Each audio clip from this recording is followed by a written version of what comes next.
Hai guys, balik lagi sama Enkun di sini. Fancy botak bisa merapat karena di video kali ini kita akan membahas lanjutan cerita One Punch Man. Setelah Garo yang dengan beraninya melawan dan memukul monster lipan Mukade Sennin yang memiliki ukuran tubuh super raksasa. Lebih tepatnya, kita akan mereview manga One Punch Man versi Murata chapter 157 yang bersumber dari website Read OPM atau forum Reddit. Dan buat kalian yang belum lihat review chapter sebelumnya, bisa klik link di pojok kanan atas video ini ya. Nah, di chapter 157 ini, Garo mencoba melawan Mukade Sennin sekuat tenaga. Di sisi lain, si botak menunjukkan aksinya dan mengeluarkan salah satu jurus terkuatnya guys. Penasaran? Oke, langsung aja kita bahas. Let's go!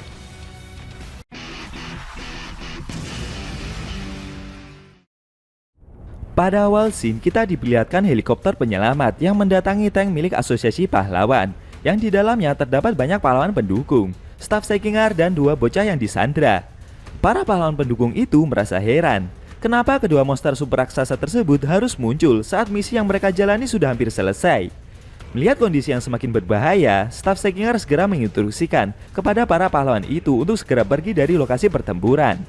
Di sisi lain, Garo yang selesai memukul monster itu melayang di udara. Dia tertawa dan menyombongkan diri jika dengan tinjunya tersebut akan memberikan rasa takut kepada para dewa dan pelayannya seperti mereka itu. Mukade Sennin yang menerima pukulan cepat dari Garo itu merasa jika orang yang ada di hadapannya ini memanglah kuat. Sesaat Garo melihat ada helikopter penolong yang terbang dari kejauhan dan di dalamnya ada Tareo pula. Garo terkejut, dia seperti merasa bersyukur melihat bocah itu bisa melarikan diri. Sedangkan Mukade Sennin yang menerima serangan barusan langsung meregenerasi kulitnya. Garo yang melihat aksi tersebut cukup terkejut. Ternyata monster yang ada di hadapannya ini bisa meregenerasi tubuh hampir secara instan. Setelah melihat Tareo yang bisa diselamatkan, Garo berencana memancing perhatian dari lipan raksasa itu agar tidak mengejar helikopter tersebut. Pemburu pahlawan itu meneriaki Mukade Sennin dan menantangnya untuk main kejar-kejaran. Tapi monster itu menyadari rencana Garo. Mukade Sennin balik mengancam pemburu pahlawan itu. Jika dia bergerak sedikit saja, maka saudaranya Evil Ocean Water akan menembak helikopter itu tanpa segan-segan. Benar saja, dari belakang, monster Evil Ocean Water bergerak mendekati kemana perginya helikopter tersebut terbang. Garo terkejut dengan apa yang para monster itu lakukan. Lalu Mukade Sennin mencoba menyerang pemburu pahlawan itu menggunakan pukulan yang dikombinasikan dengan hantaman tubuhnya dengan begitu keras. Setelah itu, Evil Ocean Water menembak Garo dari kejauhan dengan tembakan airnya dalam skala besar. Serangan itu membuat permukaan kota yang hancur tersebut mengalami ledakan dengan radius yang sangat luas.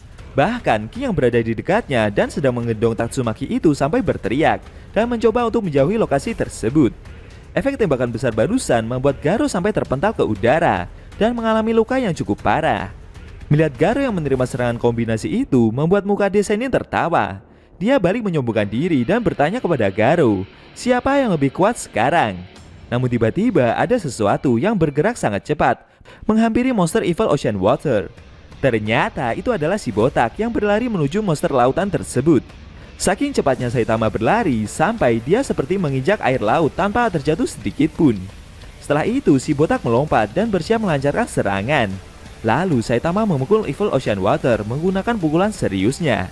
Sesaat muncul percikan cahaya dari tubuh monster lautan tersebut. Dan setelah itu meledak dengan sangat keras, membuat samudera langsung terbelah dalam skala besar.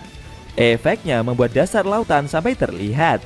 Ledakan lautan barusan juga membuat ombak tidak beraturan dan menciptakan gelombang tsunami pula. Mukade Sennin yang melihat ledakan itu amat sangat terkejut. Sedangkan Saitama yang berhasil menghancurkan monster air itu masih terbang di udara. Dia berusaha untuk tidak terkena air lagi. Saitama sudah trauma karena sebelumnya saat berada di dalam markas Asosiasi Monster, si botak sudah terseret air ke tempat yang jauh dari sentuhan manusia. Sesaat Saitama melihat ada kapal induk yang terseret ombak. Di dalam kapal tersebut, para awak pada panik merasakan gelombang lautan yang berubah dengan begitu cepatnya. Mereka menyadari jika gelombang anomali di permukaan laut barusan telah menghilang. Oh ya guys, yang mereka maksud ini adalah monster Evil Ocean Water.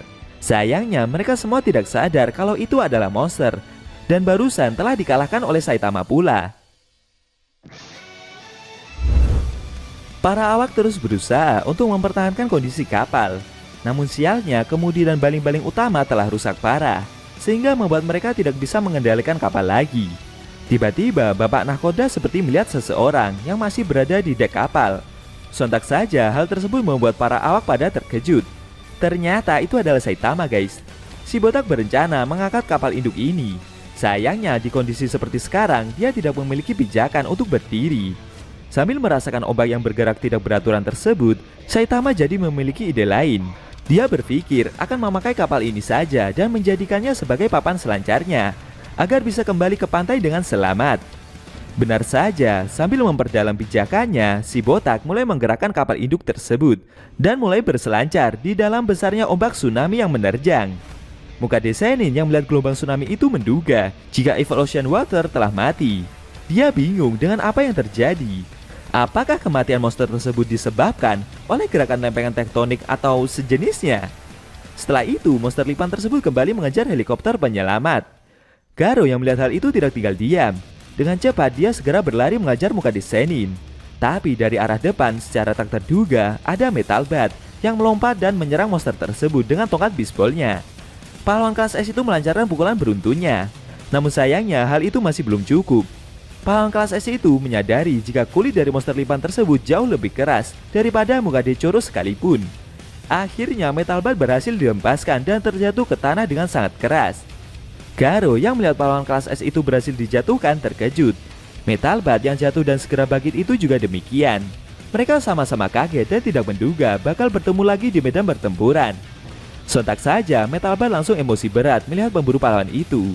Dia bertanya, apa yang sedang Garo lakukan di lokasi ini? Apakah pemburu pahlawan itu berencana mau mengganggunya lagi? Setelah itu, Metal Bat mencoba memukul Garo dengan gerakan cepatnya. Tapi Garo berhasil menghindar dan berkata, jika saat ini dia tidak mempunyai waktu untuk meladeni pahlawan kelas S tersebut. Mendengar perkataan barusan membuat Metal Bat jadi makin emosi. Sambil berlari mengejar pemburu pahlawan itu, Metal Bat terus ngomel-ngomel gak jelas. Garo yang diperlakukan seperti itu merasa sebal dengan keadaan yang terjadi. Akhirnya mereka berdua berlari menaiki punggung dari lipan raksasa tersebut dan mencoba menghentikan aksi yang akan si monster lakukan. Di udara ada helikopter berita. Reporter berita merekam kejadian itu dan menginformasikan kondisi pertempuran di permukaan kota Z yang hancur tersebut. Mukade Sennin yang melihat hal itu mencoba menyerang helikopter tersebut menggunakan cambuk kumisnya. Dengan sigap, Metal Bat langsung menghadang serangan itu menggunakan tongkat bisbolnya. Sedangkan Garo malah melompat dan menghampiri helikopter tersebut. Sambil menunjukkan wajah mengerikannya itu, dia memarahi para reporter tersebut untuk segera menjauhi area pertempuran. Sontak saja, para reporter dan pilot yang berada di dalamnya langsung berteriak ketakutan. Setelah itu, Garo menendang helikopter tersebut agar segera pergi dari lokasi itu. Metal Bat yang melihat aksi dari pemburu pahlawan itu terkejut. Lalu Garo melancarkan tendangannya ke arah pahlawan kelas S tersebut. Sontak saja Metal Bat langsung menahan diri. Tapi ternyata Garo melancarkan tendangannya itu ke arah Mukade Sennin. Pemburu pahlawan itu menyerang monster lipan tersebut dengan tendangannya secara bertubi-tubi. Tidak lama kemudian mereka mendarat ke permukaan. Sambil memasang kuda-kuda bersama, Metal Bat bertanya kepada Garo. Walau dia sudah menjadi monster, Garo malah menyerang kelabang itu dan membantu menyelamatkan helikopter barusan. Menurutnya, Garo yang sekarang sudah jauh lebih waras daripada saat dia menjadi manusia sebelumnya. Pemburu pahlawan itu menjawab, jika satu-satunya alasan dia mau melakukan ini semua untuk menunjukkan pada dunia agar mereka semua takut kepada kekuatannya. Garo menginstruksikan jika mereka tidak punya waktu lagi, karena kelabang besar itu sedang mengincar helikopter penyelamat milik Asosiasi Pahlawan. Selain itu, bocah yang Metal Bat selamatkan sebelumnya juga berada di sana. Menurut Garo, mereka harus mengulur waktu, setidaknya hingga helikopter tersebut sampai ke tempat yang lebih aman. Dia sebenarnya tidak berharap kepada Metal Bat, tapi setidaknya pahlawan kelas S itu bisa dijadikan umpan yang bagus. Mendengar instruksi barusan membuat Metal Bat makin merasa geram.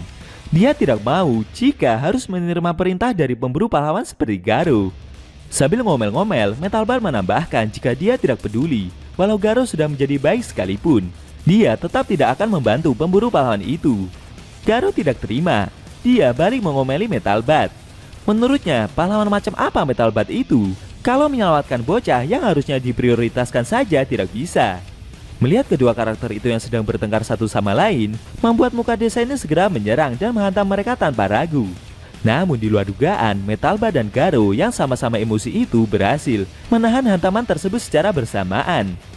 Scene berpindah ke rumah sakit kota, di mana ada Suiko dan Suiryu yang melihat berita tersebut dari televisi. Para reporter yang berada di studio berharap semoga saja mereka semua bisa selamat dari bencana yang terjadi. Suiko yang melihat wajah Garo yang terekam kamera itu merasa jika mereka semua mungkin saja tidak bisa selamat dari orang yang bisa melompat ke helikopter yang sedang terbang tersebut. Tapi Suiryu memiliki pendapat yang berbeda. Menurutnya helikopter itu tidak jatuh dan monster yang melompat barusan sepertinya tidak berniat untuk membunuh para reporter tersebut. Dari banyaknya orang yang melihat sikap buruk dari pemburu pahlawan itu, ternyata masih ada Suiryu yang memiliki pendapat yang berbeda dengan sikap yang Garo tunjukkan. Apa yang akan terjadi selanjutnya? Apakah setelah ini Saitama juga akan ikut andil bagian dalam mengalahkan monster lipan raksasa itu? Sayang sekali, scene cerita manga One Punch Man versi Murata chapter 157 telah berakhir.